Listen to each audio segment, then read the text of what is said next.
Attention TV, my baby akwaba e de Boston Bacho unsubscribe here e wo YouTube subscribe mama.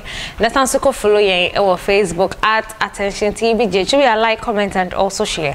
Be the first to get our videos by also obey me a notification bell no so e de amame. And che ye bia na de amane bobi bebo mo se kam yakwaye se abayo bia what social media so de ne djuma e wo ho ne de couple focus be ka social media influencer e baby asenso sanso e se ne trend na chese ya actress. Kamia koye se wama ni boyfriend, Canadian boyfriend. Ato na nanomo e won se de kamia koye se no a na eku abranti.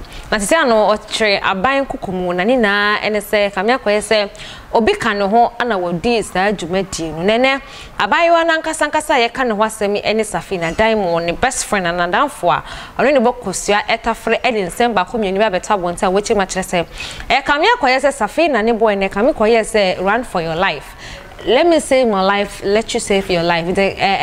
Hono no anema Abranten editor na no mo say Safina krade wan dakra ndwe ho say asem no ebetime ye humpo ese kamia koye se nkofo ka say Safina ku Abranten ewie ye no oyese nkoto body no e de atwene da bi da enya sakra ana si ye abayiwa no esan so to aso cheche nsem e kire say se oni obi twempana na se nyinsen ebem na obumpana na wo kanchema no ema wedro bi edonom without your knowledge na akola no terminate a wo anka wo beye de enhu ntokwa ena kamia kwese ba ya e de ama Canadian boyfriend e de atwana na no mo ewonse da ba we akasa bebre e de atrega na fo osanso wi ese e kamia kwese Monday ya e de yenima e be ye adwade wo ba kopiem wo court ne honom na aban no ema no chance say na say man time na ema no sa akonya ne say obetimi afa Safina phone na ho ana wo bebie na wa church evidence a o kan na e de atwese no asem o kan na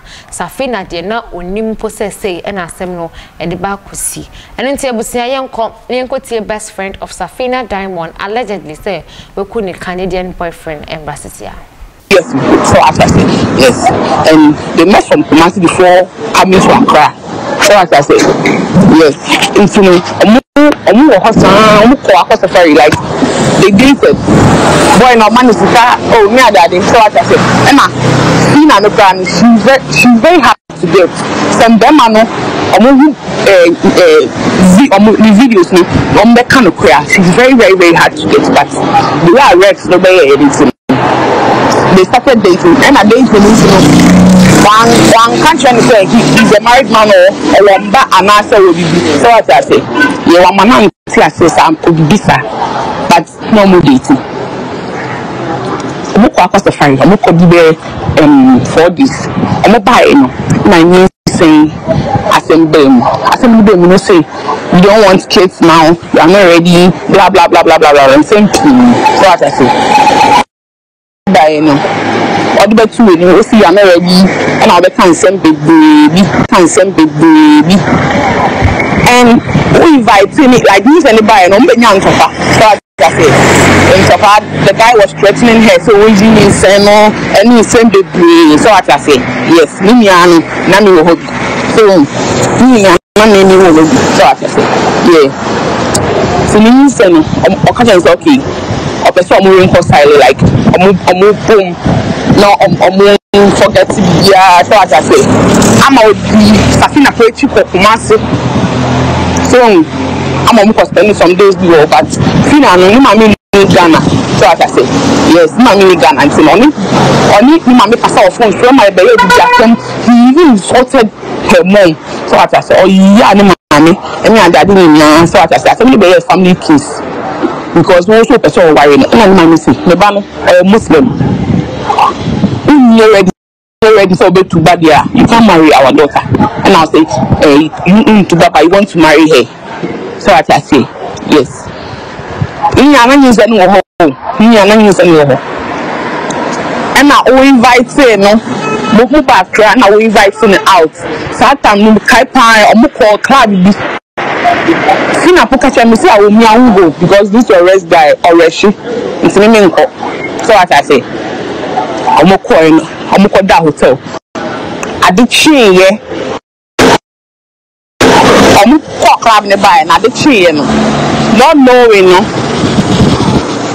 Omuko club no hotel omuko lodge no Rex okra bibi ebesina terminate pregnancy no the share drink most then at that one that wasn't there na me nim the way I didn't happy it's there 2 days for me wanna offer me so Felicia asoma to them say why no see Rex amano abortion pill like enemy like onim say one.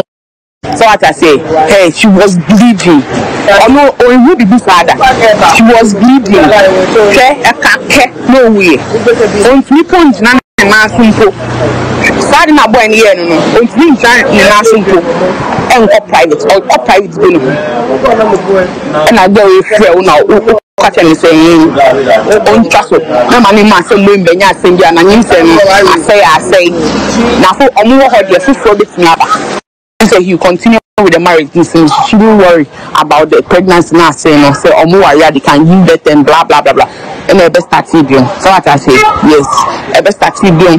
And even promising a car, promising so if she gets well, or the man the car near their day, same baby. So what I say, yeah, same Rex we are. Or catch us I say, okay, say on in the call. Only need to find as soon as she's not ready. A man or can be only be man you say no more abortion pill without your knowledge. Now what could pain you? How would you feel? To see her friends now one of the foul within this short period no you one of the foul within and obi can be a story say fina catch and say sleeping hey on me intro girls no me ko bia dey me design say we the bonfire say asem na to me bin to na me bisa question if I say we do the normal struggle or say struggle na for here between either so no be and I say Rex no be because a Rex super fuck and I only see that what plus serious who not related to her yeah man who not the first place who not the first place honestly we pray by like